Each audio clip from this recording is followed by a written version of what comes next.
എല്ലാ ഉദ്യോഗാർത്ഥികൾക്കും ടാലന്റിന്റെ online current affairs ക്ലാസ്സിലേക്ക് സ്വാഗതം.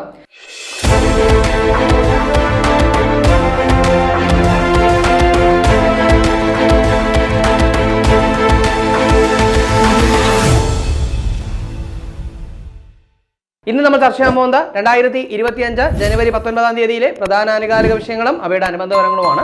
അപ്പോൾ നമ്മൾ ക്ലാസ്സിലേക്ക് കടക്കാം. സെക്രട്ടേറിയറ്റ് OA പോലുള്ള പരീക്ഷകൾക്ക് വേണ്ടിയിട്ടുള്ള 10th പ്രിലിംസ് എക്സാം ആരംഭിച്ചു കഴിഞ്ഞു. അപ്പോൾ ആദ്യത്തെ ഘട്ടം 2024 ഡിസംബർ 28 തീയതിയും രണ്ടാമത്തെ ഘട്ടം 2025 ജനുവരി 11 തീയതിയുമാണ് നടന്നത്. അപ്പോൾ ഈ എക്സാം ഒക്കെ കഴിയുമ്പോൾ ടാലന്റിന് വളരെയധികം സന്തോഷമുണ്ട്. കാരണം ഈ രണ്ട് എക്സാമുകളിലും 100-ൽ 90-ലധികം ചോദ്യങ്ങൾ ടാലന്റ് പബ്ലിക്കേഷനിൽ നിന്നായിരുന്നു. അതായത് ഈ ഒരു പരീക്ഷയ്ക്ക് തയ്യാറെടുക്കുന്ന സമയത്ത് ഞങ്ങൾ ഉദ്യോഗാർത്ഥികൾക്ക് വേണ്ടി കുറച്ചധികം പുസ്തകങ്ങൾ സജസ്റ്റ് ചെയ്തിട്ടുണ്ട്. അതായത് LDC rank fail, LD PQ book, ഇത് രണ്ടും ആസ്പദമാക്കിയ ഒരു സ്റ്റഡി പ്ലാൻ.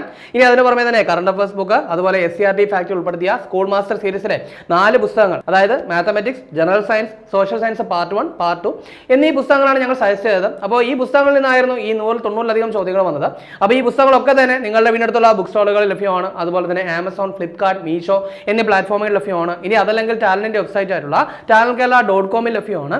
ഇനി അതല്ലെങ്കിൽ ഈ ഒരു സ്ക്രീനിൽ കാണുന്ന നമ്പറിൽ കോൺടാക്ട് ചെയ്താലും മതി. അപ്പോൾ നമുക്ക് ചർച്ച ചെയ്യാനുള്ള ആദ്യത്തെ പോയിന്റ് എന്ന് പറയുന്നത് ഒരു കലോത്സവമായിട്ട് ബന്ധപ്പെട്ട കാര്യം, അതായത് കുടുംബശ്രീയുടെ എന്താണ് ബഡ്സ് കലോത്സവമായിട്ട് ബന്ധപ്പെട്ട കാര്യമാണ്. അപ്പോൾ നമുക്ക് നോക്കാം. 2025 നടന്ന കുടുംബശ്രീയുടെ ബഡ്സ് സംസ്ഥാന കലോത്സവമായിട്ടുള്ള തില്ലാനയിൽ ഓവറോൾ നേടിയത് ഏത് ജില്ലയാണ്? അപ്പോൾ എന്താണ് പറഞ്ഞത്?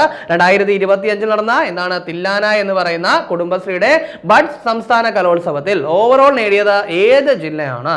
അത് വയനാടാണെന്നുള്ള കാര്യം കൃത്യമായിട്ട് ഓർക്കുക. ഇനി എവിടെ വെച്ചാണ് നടന്നതെന്ന് ചോദിച്ചു കഴിഞ്ഞാൽ കൊല്ലം ജില്ലയിലാണ്. എവിടെയാണ്? കൊല്ലം ജില്ലയിലാണ് നടന്നത്.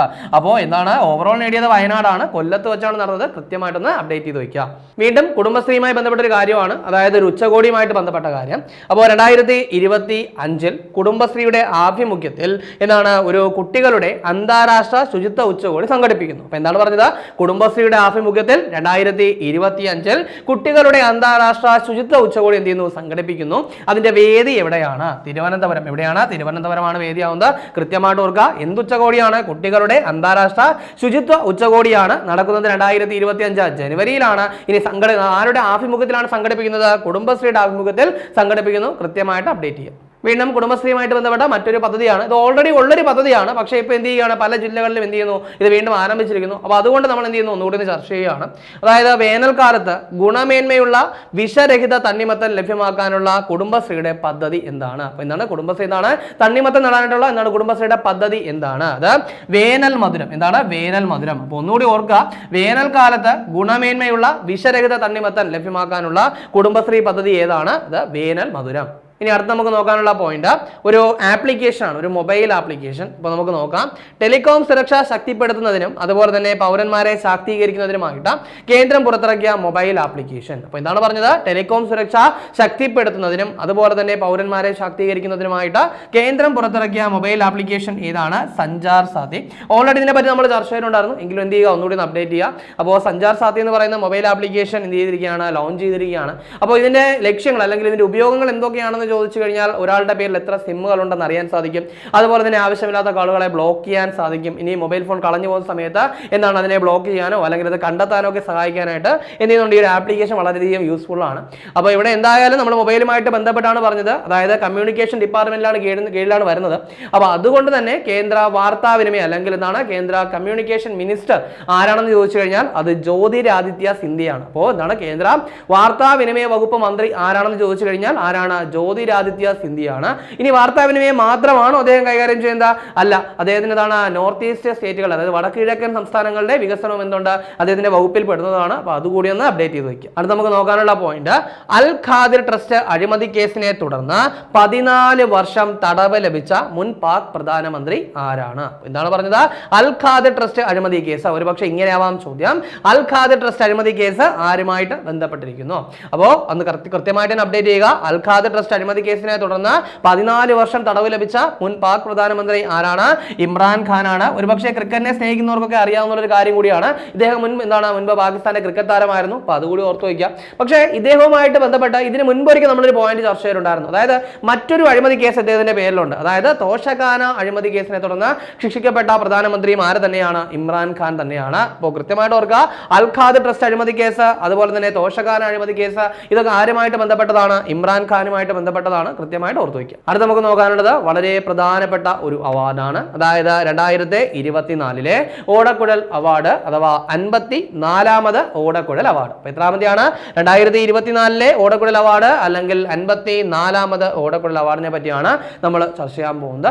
അപ്പൊ നമുക്ക് നോക്കാം. പുരസ്കാരം നേടിയത് ആരാണെന്ന് ചോദിച്ചു കഴിഞ്ഞാൽ കെ അരവിന്ദാക്ഷൻ. ആരാണ്? കെ അരവിന്ദാക്ഷനാണ് പുരസ്കാരം നേടിയത്. അദ്ദേഹത്തിന്റെ ഗോപ എന്ന് പറയുന്ന നോവലിനാണ് പുരസ്കാരം. എന്താണ്? ഗോപ എന്ന് പറയുന്ന നോവലിനാണ് പുരസ്കാരം. അപ്പോൾ 2024 ഓടക്കുഴൽ അവാർഡ് അല്ലെങ്കിൽ എത്രാമത്തെ ഓടക്കുഴൽ അവാർഡ്? 54ാമത് ഓടക്കുഴൽ അവാർഡ് ആർക്കാണ് ലഭിച്ചത്? കെ അരവിന്ദാക്ഷനാണ്. ഏതാണ് നോവൽ? ഗോപ എന്ന് പറയുന്ന നോവലിനാണ് എന്ത് ചെയ്തത്? അദ്ദേഹത്തിന് പുരസ്കാരം ലഭിച്ചത്. ഇനി ഒരു കാര്യം കൂടി ഓർത്തു വെക്കണം. അതായത് ഈ ഒരു നോവലിന്റെ ഒരു ഇതിവൃത്തം അല്ലെങ്കിൽ അതിന്റെ ഒരു എന്താണ് ഈ ഒരു നോവൽ ഉൾപ്പെടുത്തിയിരിക്കുന്നത് ചോദിച്ചു കഴിഞ്ഞാൽ, ബുദ്ധനായി മാറിയ സിദ്ധാർത്ഥനെ എന്ത് ചെയ്യുന്നു? അദ്ദേഹത്തിന്റെ പത്നിയായ യശോധര എന്ന ഗോപ എന്ത് ചെയ്യുന്നു? ചോദ്യം ചെയ്യുന്നു. അതാണ് ഈ ഒരു നോവലിന്റെ ഇതിവൃത്തം എന്ന് പറയുന്നത്. അപ്പൊ അതുകൂടി ഓർത്തു വയ്ക്കുക. അപ്പൊ ഇവിടെ എന്തായാലും 2024 എന്താണ് ഓടക്കുഴൽ അവാർഡ് നേടിയത് അരവിന്ദാക്ഷനാണെന്ന് പറഞ്ഞു. അപ്പൊ അദ്ദേഹത്തിനെ പറ്റി പറഞ്ഞത് കൊണ്ട് തന്നെ അദ്ദേഹത്തിന്റെ എന്താണ് മറ്റു ചില രചനകൾ കൂടി നമുക്ക് എന്ത് ചെയ്യാം? ഒന്ന് നോട്ട് ചെയ്ത് വെക്കാം. ഏതൊക്കെയാണെന്ന് ചോദിച്ചു കഴിഞ്ഞാൽ, ഒന്ന് സാക്ഷിമൊഴി. എന്താണ് സാക്ഷിമൊഴി? അതുപോലെ തന്നെ ഫോപ്പാൽ, അതുപോലെ പുതിയ ഗോത്രത്തിന്റെ ഉൽപ്പത്തി, ഇനി അതുപോലെ തന്നെ എലിവേട്ടക്കാരുടെ കൈപ്പുസ്തകം, അതുപോലെ തന്നെ കുശിനാരയിലേക്ക്, ഇനി അതുപോലെ മറുപാതി, അലക്കുയന്ത്രം, അതുപോലെ മീര ചോദിക്കുന്നു, നിലാവിലെ വിരലുകൾ, ഇനി രചിതയുടെ തിരോധാനം, ദൈവം തുറക്കാത്ത പുസ്തകം, ഉഭയജീവികളുടെ മാനിഫെസ്റ്റോ എന്നിങ്ങനെയാണ് ആരുടെ? കെ അരവിന്ദാക്ഷന്റെ മറ്റു രചനകൾ എന്ന് പറയുന്നത്. അപ്പൊ അതുകൂടി ഓർത്തു വയ്ക്കാൻ ശ്രമിക്കുക. അപ്പോൾ 2024 അല്ലെങ്കിൽ 54ാമത് ഓടക്കുഴൽ അവാർഡാണ് നമ്മൾ പറഞ്ഞത്. സ്വാഭാവികമായിട്ടും എന്ത് ചെയ്യണം? കഴിഞ്ഞ 2 വർഷത്തെ ഓടക്കുഴൽ അവാർഡ് കൂടി നമുക്ക് എന്ത് ചെയ്യണം? ഓർത്തെടുക്കണം. അപ്പൊ അങ്ങനെയാണെങ്കിൽ ഒന്ന് ഓർത്തെടുത്തേ. 2023 ഓടക്കുഴൽ അവാർഡ് ആർക്കായിരുന്നു? അത് PN ഗോപികൃഷ്ണൻ. ആർക്കായിരുന്നു? PN ഗോപികൃഷ്ണൻ ആയിരുന്നു. ഏതായിരുന്നു കൃതി എന്ന് പറയുന്നത്? കവിത മാംസഭോജിയാണ്. ഏതാണ്? കവിത മാംസഭോജിയാണ്. അങ്ങനെയാണെങ്കിൽ 2022 ആർക്കായിരുന്നു? 2022 അംബികാസുധൻ മാങ്ങാട്. ആർക്കായിരുന്നു? അംബികാസുധൻ മാങ്ങാടിനായിരുന്നു. അദ്ദേഹത്തിന്റെ ഏത് രചനയ്ക്കാണ് പുരസ്കാരം ലഭിച്ചത്? പ്രാണവായു. ഏതാണ്? പ്രാണവായു എന്ന് പറയുന്ന രചനയ്ക്കായിരുന്നു പുരസ്കാരം ലഭിച്ചത്. അപ്പൊ ഈ 2 കാര്യങ്ങൾ കൂടി ഇതിനൊപ്പം ഒന്ന് അപ്ഡേറ്റ് ചെയ്യാൻ വേണ്ടിയിട്ട് ശ്രമിക്കുക. അടുത്ത നമുക്ക് നോക്കാനുള്ള പോയിന്റ്, 2025 നടക്കുന്ന പ്രഥമ ഇന്റർനാഷണൽ മാസ്റ്റേഴ്സ് ലീഗ് ക്രിക്കറ്റിൽ ഇന്ത്യൻ ടീമിനെ നയിക്കുന്നത് ആരാണ്? അപ്പൊ എന്താണ് പറഞ്ഞത്? 2025 നടക്കുന്ന പ്രഥമ ഇന്റർനാഷണൽ മാസ്റ്റേഴ്സ് ലീഗ് ക്രിക്കറ്റിൽ ഇന്ത്യൻ ടീമിനെ നയിക്കുന്നത് ആരാണ്? സച്ചിൻ ടെണ്ടുൽക്കർ. ആരാണ്? സച്ചിൻ ടെണ്ടുൽക്കർ ആണ്. കാര്യമായിട്ട് ഓർത്തു വയ്ക്കുക. ഇന്ത്യയിൽ വെച്ചാണ് നടക്കുന്ന കാര്യം ഓർക്കുക. ഇനി അതുപോലെ തന്നെ ഈ ഒരു ലീഗിന്റെ, ഈ ഒരു മാസ്റ്റേഴ്സ് ലീഗിന്റെ കമ്മീഷണർ എന്ന് പറയുന്നത് സുനിൽ ഗവാസ്കർ ആണ്. ആരാണ്? സുനിൽ ഗവാസ്കർ ആണ് ഇതിന്റെ കമ്മീഷണർ എന്ന് പറയുന്നത്. അപ്പൊ അതുകൂടി അപ്ഡേറ്റ് ചെയ്യാം. അപ്പോൾ എത്ര ടീമുകളാണ് പങ്കെടുക്കുന്നതെന്ന് ചോദിച്ചു കഴിഞ്ഞാൽ 6 ടീമുകളാണ് പങ്കെടുക്കുന്നത്. എത്രയാണ്? 6 ടീമുകൾ. ഇന്ത്യ ഉൾപ്പെടെ 6 ടീമുകളാണ് പങ്കെടുക്കുന്നത്. അപ്പൊ അതുകൂടി ഓർക്കാൻ വേണ്ടിയിട്ട് ശ്രമിക്കാം. അപ്പോൾ സ്വാഭാവികമായിട്ടും ബാക്കി 5 ടീമുകളെ കൂടി നമ്മളൊന്ന് അറിഞ്ഞു വെച്ചിരിക്കാം. അവരുടെ ക്യാപ്റ്റന്മാരെ അറിഞ്ഞു വെച്ചിരിക്കാം. ഇനി ബാക്കി ടീമുകൾ എന്ന് പറയുന്നത് ഒന്ന് ഓസ്ട്രേലിയ ആണ്. ഓസ്ട്രേലിയയുടെ ക്യാപ്റ്റൻ എന്ന് പറയുന്നത് ഷെയ്ൻ വാട്സൺ ആണ്. ഇനി അതുപോലെ തന്നെ ശ്രീലങ്കയുടെ ക്യാപ്റ്റൻ എന്ന് പറയുന്നത് കുമാർ സംഗക്കാരയാണ്. ഇനി അതുപോലെ തന്നെ ഇംഗ്ലണ്ടിന്റെ ക്യാപ്റ്റൻ എന്ന് പറയുന്നത് ഒയിൻ മോർഗൻ ആണ്. ഇനി അതുപോലെ തന്നെ വെസ്റ്റ് ഇൻഡീസിന്റെ ക്യാപ്റ്റൻ എന്ന് പറയുന്നത് ബ്രയാൻ ലാറയാണ്. ഇനി അതുപോലെ തന്നെ ദക്ഷിണാഫ്രിക്കയുടെ ക്യാപ്റ്റൻ എന്ന് പറയുന്നത് ജാക്ക് ആലിസ് ആണ്. അപ്പോൾ ഈ ടീമുകളൊക്കെയാണ് എന്ത് ചെയ്യുന്നത്? ഈ ഒരു പ്രഥമ ഇന്റർനാഷണൽ മാസ്റ്റേഴ്സ് ലീഗ് ക്രിക്കറ്റിൽ എന്ത് ചെയ്യുന്നത്? പങ്കെടുക്കുന്നത്. അപ്പോൾ അതുകൂടി അപ്ഡേറ്റ് ചെയ്ത് വയ്ക്കുക. ബാക്കിയൊക്കെ നമുക്ക് എന്ത് ചെയ്യാം? ഈ ഒരു ടൂർണമെന്റ് കഴിയുന്ന സമയത്ത് ഡിസ്കസ് ചെയ്യാം. അടുത്ത നമുക്ക് നോക്കാനുള്ളത് സ്പോർട്സുമായിട്ട് ബന്ധപ്പെട്ട മറ്റൊരു പോയിന്റ്. അതായത് അടുത്തിടെ എർലിംഗ് ഹാലണ്ടുമായിട്ട് 10 വർഷത്തെ കരാർ ഒപ്പിട്ട ഫുട്ബോൾ ക്ലബ്ബ് ഏതാണ്? അപ്പൊ ആരുമായിട്ടാണ്? എർലിംഗ് ഹാലണ്ടുമായിട്ട് എത്ര വർഷത്തെ? 10 വർഷത്തെ കരാർ ഒപ്പിട്ട ഫുട്ബോൾ ക്ലബ്ബ് ഏതാണെന്നുള്ളതാണ്. അത് മാഞ്ചസ്റ്റർ സിറ്റി. ഏതാണ്? മാഞ്ചസ്റ്റർ സിറ്റി ആണ്. അപ്പോൾ എർലിംഗ് ഹാലണ്ടിനെ പറ്റി പറയുകയാണെങ്കിൽ ഏതാണ് അദ്ദേഹം എന്ന് പറയുന്നത്? നോർവേ ഫുട്ബോൾ താരമാണ്. അപ്പോൾ അദ്ദേഹത്തിന്റെ രാജ്യം എന്ന് പറയുന്നത് നോർവേ ആണ്. അപ്പോൾ നോർവേയുടെ എന്താണ് ഫുട്ബോൾ താരമാണ് ആരെന്ന് പറയുന്നത്? എർലിംഗ് ഹാലണ്ട് എന്ന് പറയുന്നത്. സോ ഈ ഒരു കരാർ ഇപ്പോൾ 10 വർഷത്തേക്ക് ഒപ്പിട്ടത് കൊണ്ട് തന്നെ അദ്ദേഹം 2034 വരെ ഏത് ടീമിലുണ്ടാവും? മാഞ്ചസ്റ്റർ സിറ്റിയിൽ ഉണ്ടാവും. അപ്പോൾ അതുകൂടി ഒന്ന് അപ്ഡേറ്റ് ചെയ്ത് വയ്ക്കും. അപ്പോൾ നമുക്കറിയാം സെക്രട്ടേറിയറ്റ് അസിസ്റ്റന്റ് എക്സാമിന്റെ നോട്ടിഫിക്കേഷൻ വന്നിരിക്കുകയാണ്. പ്രിലിംസ് ആൻഡ് മെയിൻസ് പാറ്റേണിലാണ് എക്സാം നടക്കുന്നത്. ഇനി മെയിൻസ് 2 പേപ്പറുകളായിട്ടാണ് നടക്കുന്നത്. ഇതൊക്കെ നമുക്ക് അറിയാവുന്ന കാര്യമാണ്. സോ സെക്രട്ടേറിയറ്റ് അസിസ്റ്റന്റ് എക്സാമിന് വേണ്ടി തയ്യാറെടുക്കുന്ന ഉദ്യോഗാർത്ഥികൾക്കായിട്ട് ടാലന്റ് ഒരു റാങ്ക് ഫെയിൽ പുറത്തിറക്കിയിട്ടുണ്ട്. ഒരു സെക്രട്ടേറിയറ്റ് അസിസ്റ്റന്റ് റാങ്ക് ഫെയിൽ പുറത്തിറക്കിയിട്ടുണ്ട്. 3 വോളിയങ്ങളായിട്ടാണ് പുറത്തിറക്കിയിരിക്കുന്നത്. അപ്പോൾ ഈ ഒരു പുസ്തകം നിങ്ങളുടെ വീടിനടുത്തുള്ള ബുക്ക് സ്റ്റോളുകളിലും അതുപോലെ തന്നെ ആമസോൺ, ഫ്ലിപ്കാർട്ട്, മീഷോ എന്നീ പ്ലാറ്റ്ഫോമുകളിലും ഇനി ടാലന്റിന്റെ വെബ്സൈറ്റ് ആയിട്ടുള്ള talentkerala.com ലഭ്യമാണ്. ഇനി അതല്ലെങ്കിൽ ഈ ഒരു സ്ക്രീനിൽ കാണുന്ന നമ്പറിൽ കോൺടാക്ട് ചെയ്താലും മതി. അടുത്ത നമുക്ക് നോക്കാനുള്ള പോയിന്റ് എന്ന് പറയുന്നത് 2025 അണ്ടർ-19 വനിതാ ലോകകപ്പിൽ ഇന്ത്യൻ ടീമിനെ നയിക്കുന്നത് ആരാണ്? അപ്പോൾ 2025 അണ്ടർ-19 വനിതാ ലോകകപ്പ് നടക്കാൻ പോവുകയാണ്. അപ്പോൾ ഇവിടെ വെച്ചാണ് നടക്കുന്നത്. വേദി എന്ന് പറയുന്നത് മലേഷ്യയാണ്. ഓൾറെഡി നമ്മൾ ചർച്ച ചെയ്തിട്ടുണ്ടായിരുന്നു. 2025 അണ്ടർ-19 വനിതാ ലോകകപ്പ് എവിടെ വെച്ചാണ്? മലേഷ്യയിലാണ് നടക്കുന്നത്. എത്രാമത്തെ എഡിഷനാണ് 2025 നടക്കുന്നത്? രണ്ടാമത്തെ എഡിഷനാണ്. സോ ഈ ഒരു വനിതാ ലോകകപ്പിൽ ഇന്ത്യൻ ടീമിനെ നയിക്കുന്നത് ആരാണ്? നിക്കി പ്രസാദ്. ആരാണ്? നിക്കി പ്രസാദ് ആണ്. കൃത്യമായിട്ട് ഓർത്തു വയ്ക്കുക. ഇനി ഈ ടീമിൽ ഒരു മലയാളി കളിക്കുന്നുണ്ട്. ആരാണ്? വിജയ് ജോഷിത. മലയാളിയായിട്ടുള്ള വിജയ് ജോഷിത എന്നാണ് 2025 അണ്ടർ-19 വനിതാ ലോകകപ്പിനുള്ള ഇന്ത്യൻ ടീമിൽ ഇടം നേടിയിട്ടുണ്ട്. അത് കാര്യമായിട്ട് ഓർക്കുക. എത്ര ടീമുകളാണ് പങ്കെടുക്കുന്നത്? 16 ടീമുകൾ പങ്കെടുക്കുന്നുണ്ട്. അതുകൂടി ഇതിനൊപ്പം ഒന്ന് ഓർത്തു വയ്ക്കുക. അപ്പോൾ ഇവിടെ നമ്മൾ പറഞ്ഞു അല്ലേ, രണ്ടാമത്തെ എഡിഷൻ ആണ് 2025 നടക്കുന്നത്. അങ്ങനെയാണെങ്കിൽ ആദ്യത്തെ എഡിഷൻ ഏത് വർഷമായിരുന്നു? 2023 2023 പ്രഥമ അണ്ടർ-19 വനിതാ ലോകകപ്പ് നടന്നത്. എവിടെ വെച്ച? ദക്ഷിണാഫ്രിക്കയിൽ വെച്ചാണ് നടന്നത്. അതിൽ ജേതാക്കളായത് ആരാണ്? ഇന്ത്യയാണ് ജേതാക്കളായത്. ഇന്ത്യയെ നയിച്ചത് ആരാണ്? അത് ഷെഫാലി വർമ്മയാണ്. അപ്പോൾ ഇതൊക്കെ കൃത്യമായിട്ടൊന്ന് അപ്ഡേറ്റ് ചെയ്ത് വയ്ക്കുക. അപ്പോൾ ഇവിടെ നമ്മൾ ചർച്ച ചെയ്ത പോയിന്റ് ഇതായിരുന്നു. 2025 അണ്ടർ-19 വനിതാ ലോകകപ്പിൽ ഇന്ത്യൻ ടീമിനെ നയിക്കുന്നത് ആരാണെന്ന് പറഞ്ഞു? നിക്കി പ്രസാദ് ആണ്. കൃത്യമായിട്ട് അപ്ഡേറ്റ് ചെയ്യുക. മറ്റു ഡീറ്റെയിൽസ് നമുക്ക് എന്ത് ചെയ്യാം? ഈ ഒരു ടൂർണമെന്റ് കഴിയുന്ന സമയത്ത് ഡീറ്റെയിൽ ആയിട്ട് ചർച്ച ചെയ്യാം. അടുത്ത നമുക്ക് നോക്കാനുള്ള പോയിന്റ് ഒരു വിയോഗമാണ്. അതായത് 2025 ജനുവരിയിൽ അന്തരിച്ച സ്കോട്ട്ലൻഡ് ഫുട്ബോൾ താരം. അപ്പോൾ 2025 ജനുവരിയിൽ അന്തരിച്ച സ്കോട്ട്ലൻഡ് ഫുട്ബോൾ താരം. ഇതിന്റെ പേരെന്ന് പറയുന്നത് ഡെന്നീസ് ലോ. എന്താണ്? ഡെന്നീസ് ലോ എന്ന് പറയുന്ന സ്കോട്ട്ലൻഡ് ഫുട്ബോൾ താരം, സ്കോട്ടിഷ് ഫുട്ബോൾ താരം എന്ത് ചെയ്തു? 2025 ജനുവരിയിൽ അന്തരിച്ചു. അതായത് ദ കിങ്, അതുപോലെ തന്നെ ദ ലോ മാൻ എന്നൊക്കെ അറിയപ്പെട്ടിരുന്ന വ്യക്തിയാണ് ആരെന്ന് പറയുന്നത്? ഡെന്നീസ് ലോ എന്ന് പറയുന്നത്. വളരെ കൃത്യമായിട്ട് ഓർക്കേണ്ട കാര്യമാണ്. ഇനി അതിന് പുറമെ തന്നെ ഇദ്ദേഹത്തിന് 1964 എന്ത് ചെയ്തിട്ടുണ്ട്? ബാലൺ ഡി ഓർ ലഭിച്ചിട്ടുണ്ട്. എന്താണ്? 1964 ഇദ്ദേഹത്തിന് ബാലൺ ഡി ഓർ ലഭിച്ചിട്ടുണ്ടെന്നുള്ള കാര്യം കൂടി കൃത്യമായിട്ട് ഓർത്തു വയ്ക്കുക. ഇനി ബാലൺ ഡി ഓർ ലഭിച്ച ഏക സ്കോട്ടിഷ് പ്ലെയർ ആണ്, ഏക സ്കോട്ട്ലൻഡ് താരമാണ് ആരെന്ന് പറയുന്നത്? ഡെന്നീസ് ലോ എന്ന് പറയുന്നത്. അപ്പോൾ ബാലൺ ഡി ഓർ ലഭിച്ച ഏക സ്കോട്ട്ലൻഡ് താരം ആരാണ്? ഡെന്നീസ് ലോ ആണ്. അപ്പോൾ അതുകൂടി ഒന്ന് അപ്ഡേറ്റ് ചെയ്ത് വയ്ക്കുക. അപ്പോൾ ഒരുപാട് എക്സാമുകൾക്കുള്ള നോട്ടിഫിക്കേഷൻ വന്നിരിക്കുകയാണ്. സെക്രട്ടേറിയറ്റ് അസിസ്റ്റന്റ്, അസിസ്റ്റന്റ് സെയിൽസ്മാൻ, അതുപോലെ തന്നെ SI, police driver, CPO, woman CPO തുടങ്ങി ഒരുപാട് തസ്തികകളിലേക്ക് നോട്ടിഫിക്കേഷൻ വന്നിരിക്കുകയാണ്. അപ്പോൾ ഈ എക്സാമിനൊക്കെ വേണ്ടി തയ്യാറെടുക്കുന്ന ഉദ്യോഗാർത്ഥികൾക്ക് വേണ്ടിയിട്ട് ടാലന്റ് ക്ലാസ്സുകൾ പ്രൊവൈഡ് ചെയ്യുന്നുണ്ട്. ഓൺലൈൻ ക്ലാസ്സുകളും ഓഫ്ലൈൻ ക്ലാസ്സുകളും പ്രൊവൈഡ് ചെയ്യുന്നുണ്ട്. അപ്പോൾ ഈ സ്ക്രീനിൽ കാണുന്ന നമ്പറിൽ കോൺടാക്ട് ചെയ്ത് കഴിഞ്ഞാൽ കൂടുതൽ വിവരങ്ങൾ അറിയാനായിട്ട് സാധിക്കും. അപ്പോൾ നമുക്ക് ചർച്ചയുടെ പോയിന്റ് ഒന്നുകൂടി നോക്കാം. ആദ്യം നമ്മൾ പറഞ്ഞ പോയിന്റ് എന്തായിരുന്നു? 2025 നടന്ന കുടുംബശ്രീ ബഡ് സംസ്ഥാന കലോത്സവമായിട്ടുള്ള തില്ലാനയിൽ ഓവറോൾ നേടിയത് ആരാണെന്ന് പറഞ്ഞു? വയനാട് ജില്ലയാണ്. വേദി എവിടെയാണെന്ന് പറഞ്ഞിട്ടുണ്ടായിരുന്നു? കൊല്ലത്താണ്. ഇനി അതിനുശേഷം ഒരു വേദി പറഞ്ഞു. എന്തിന്റെ വേദിയാണ്? കുട്ടികളുടെ അന്താരാഷ്ട്ര ശുചിത്വ ഉച്ചകോടി. 2025 നടക്കുന്ന കുട്ടികളുടെ അന്താരാഷ്ട്ര ശുചിത്വ ഉച്ചകോടി ആരുടെ ആഭിമുഖ്യത്തിലാണ്? കുടുംബശ്രീയുടെ ആഭിമുഖ്യത്തിൽ നടത്തുന്നതാണെന്നുള്ള കാര്യം കൂടി ഓർക്കാം. അതിന്റെ വേദി എവിടെയാണ്? തിരുവനന്തപുരമാണ്. അപ്പോൾ ഈ ഒരു വേദി കൂടി ഓർക്കാം. ഇനി ഓൾറെഡി ഉള്ളൊരു പദ്ധതിയാണ്, അതായത് വേനൽ മധുരം എന്ന് പറയുന്ന പദ്ധതി. അപ്പോൾ ഈ മധുരം എന്ന് പറയുമ്പോൾ തന്നെ എന്ത് ചെയ്യണം? ഒന്ന് ഓർമ്മ കിട്ടണം. തണ്ണിമത്തനുമായിട്ട് എന്താണ് ബന്ധപ്പെട്ട കാര്യമാണ്. അപ്പോൾ വേനൽ മധുരം എന്ന് പറയുന്നത് ഒരു കുടുംബശ്രീ പദ്ധതിയാണ്.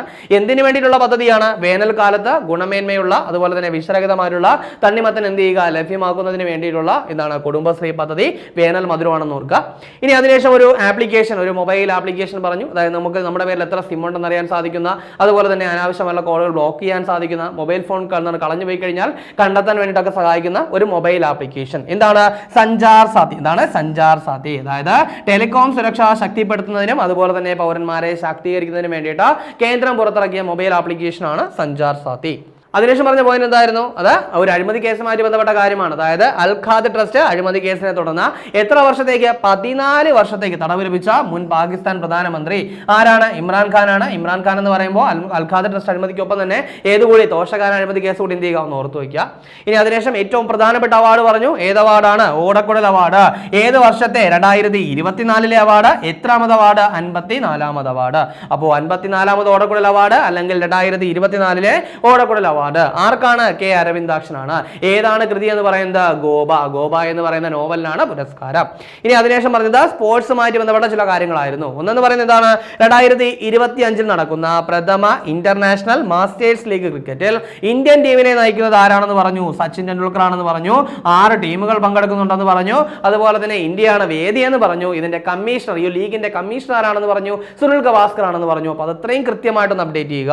ഇനി അതിനുശേഷം പറഞ്ഞത് എർലിംഗ് ഹാലണ്ടുമായിട്ട് എത്ര വർഷത്തെ? 10 10 വർഷത്തേക്ക് കരാർ ഒപ്പിട്ട ഫുട്ബോൾ ക്ലബ്ബ് ഏതാണെന്ന് പറഞ്ഞു? Manchester City. ഏതാണ്? മാഞ്ചസ്റ്റർ സിറ്റി ആരുമായിട്ട്? എർലിംഗ് ഹാലൻഡ് എന്ന് പറയുന്ന നോർവേ താരവുമായിട്ട് എത്ര വർഷത്തേക്ക്? 10 വർഷത്തേക്ക് കരാർ ഒപ്പിട്ടിരിക്കുന്നു. ഇനി അതിനുശേഷം പറഞ്ഞ എന്തായിരുന്നു? 2025 നടക്കാൻ പോകുന്ന അണ്ടർ 19 വനിതാ ലോകകപ്പ് എത്രാമത്തെ എഡിഷൻ? 2ാമത്തെ എഡിഷൻ ആണ് നടക്കുന്നത് 2025. എവിടെയാണ് വേദി? മലേഷ്യയാണ് വേദി. അപ്പോ എന്താണ്? ഇന്ത്യൻ ടീമിനെ നയിക്കുന്ന ആരാണ്? നിക്കി പ്രസാദ് ആണ്. കൃത്യമായിട്ട് ഓർക്കുക. മറ്റു ഡീറ്റെയിൽസ് നമുക്ക് എന്ത് ചെയ്യാം? ടൂർണമെന്റ് കഴിയുമ്പോൾ ചർച്ച ചെയ്യാം. അതിനുശേഷം ഒരു വിയോഗം പറഞ്ഞു. അതായത് എന്താണ്? ഒരു സ്കോട്ട്ലൻഡ് ഫുട്ബോൾ താരം. എന്താണ് പേര്? Denis Law, the Lawman, the king എന്നൊക്കെ അറിയപ്പെടുന്ന എന്താണ്? ഡെന്നീസ് ലോ എന്ത് ചെയ്തു? അന്തരിച്ചു. എന്താണ്? ബാലൻ ഡി ഓർ ലഭിച്ച ഏക സ്കോട്ട്ലൻഡ് പ്ലെയർ ആണ് ആരെന്ന് പറയുന്നത്? ഡെന്നീസ് ലോ എന്ന് പറയുന്നത്. അപ്പോൾ അതുകൂടി ഒന്ന് അപ്ഡേറ്റ് ചെയ്ത് വയ്ക്കാം. ഇനി കഴിഞ്ഞ ക്ലാസ്സുമായി ബന്ധപ്പെട്ട 2 ചോദ്യങ്ങൾ നൽകുകയാണ്. അതിന്റെ ഉത്തരം കൂടി കമന്റ് ചെയ്യുക. ആദ്യത്തെ ചോദ്യം, 2025 BCCയുടെ ഓംബുഡ്സ്മാൻ ആയിട്ട് നിയമിതനായത് ആരെന്നാണ് ചോദ്യം? Option A Arunkumar Mishra, B Roger Binny, C D Y Chandrachud, option D Devajit Saikia. അപ്പോൾ ശരി ഉത്തരം കമന്റ് ചെയ്യുക. രണ്ടാമത്തെ ചോദ്യം, മാതാപിതാക്കളുടെയോ മക്കളുടെയോ ജീവിത പങ്കാളിയുടെയോ സംസ്കാര ചടങ്ങിൽ പങ്കെടുക്കാനുള്ള അവകാശം മതവിശ്വാസത്തിനുള്ള മൗലിക അവകാശത്തിന്റെ ഭാഗമാണെന്ന് വിധിച്ച ഹൈക്കോടതി ഏതാണ് ചോദ്യം? ഓപ്ഷൻ എ കേരള ഹൈക്കോടതി, ബി മദ്രാസ് ഹൈക്കോടതി, സി ഡൽഹി ഹൈക്കോടതി, ഓപ്ഷൻ ഡി ബോംബെ ഹൈക്കോടതി. അപ്പോൾ ഇതിന്റെ ശരി ഉത്തരം കമന്റ് ചെയ്യുക. ഇനി കഴിഞ്ഞ ക്ലാസ് നൽകിയിരുന്ന 2 ചോദ്യങ്ങളുടെ ഉത്തരം കൂടി നോക്കാം. ആദ്യത്തെ ചോദ്യം, അടിയന്തരാവസ്ഥ കാലത്ത് ജയിൽവാസം അനുഭവിച്ചവർക്ക് പ്രതിമാസം 20,000 രൂപ പെൻഷനും സൗജന്യ ആരോഗ്യ പരിരക്ഷയും നൽകുവാനായിട്ട് തീരുമാനിച്ച സംസ്ഥാനം ഏതെന്നാണ് ചോദ്യം? Option A Andhra Pradesh, B Telangana, C Keralam, option D Odisha. അപ്പോൾ ശരി ഉത്തരം ഏതാണ്? ഓപ്ഷൻ ഡി ഒഡീഷയാണ് ഇത്തരത്തിൽ എന്ത് ചെയ്ത ഒരു കാര്യം അനുവദിച്ചിരിക്കുന്നത്. അപ്പോൾ അങ്ങനെയാണെങ്കിൽ നിലവിലെ ഒഡീഷ മുഖ്യമന്ത്രി ആരാണ്? അത് മോഹൻ മാജിയാണ്. അപ്പോൾ അത് കൃത്യമായിട്ട് എന്ത് ചെയ്യുക? അപ്ഡേറ്റ് ചെയ്ത് വയ്ക്കുക. ഇനി രണ്ടാമത്തെ ചോദ്യം, ചന്ദ്രോപരിതലത്തിലെ മണ്ണിന്റെ സാമ്പിളുകൾ ശേഖരിക്കുന്നതിനായിട്ട് നാസ വിക്ഷേപിച്ച വാക്വം ക്ലീനർ ഏതെന്നാണ് ചോദ്യം? Option A lunar planet walk, option B electro dynamic dust shield, option C lunar receiver sounder, option D radio tolerant computer. അപ്പോൾ ശരി ഉത്തരം ഏതാണ്? ഓപ്ഷൻ എ ആണ്. ലൂണാർ പ്ലാനറ്റ് വാക്കാണ് എന്ത് ചെയ്ത നാസ വിക്ഷേപിച്ച വാക്വം ക്ലീനർ എന്ന് പറയുന്നത്. അപ്പോൾ നമ്മൾ ചർച്ച ചെയ്ത ചോദ്യങ്ങളും അതിന്റെ ഉത്തരങ്ങളും അതുപോലെ ചർച്ച ചെയ്ത പോയിന്റുകളും മനസ്സിലായെന്ന് വിചാരിക്കുന്നു. വളരെ കാര്യമായിട്ട് നല്ലതുപോലെ തന്നെ ഡെയിലി കറണ്ട് അഫയേഴ്സ് അപ്ഡേറ്റ് ചെയ്ത് തന്നെ പോവുക. നല്ലപോലെ വർക്ക് ചെയ്യുക. എത്രയും പെട്ടെന്ന് ഒരു ജോലി നേടിയെടുക്കുക. 2025 ജനുവരി 19 തീയതിയിലെ പ്രധാന ആനുകാലിക വിഷയങ്ങളും അവയുടെ അനുബന്ധ വിവരങ്ങളുമാണ് നമ്മൾ ചർച്ച ചെയ്ത് കഴിഞ്ഞത്. അപ്പോൾ ഈ ചർച്ച ചെയ്ത പോയിന്റുകളൊക്കെ മനസ്സിലായെന്ന് വിചാരിക്കുന്നു. മറ്റൊരു ക്ലാസ്സുമായി നമുക്ക് അടുത്ത ദിവസം കാണാം.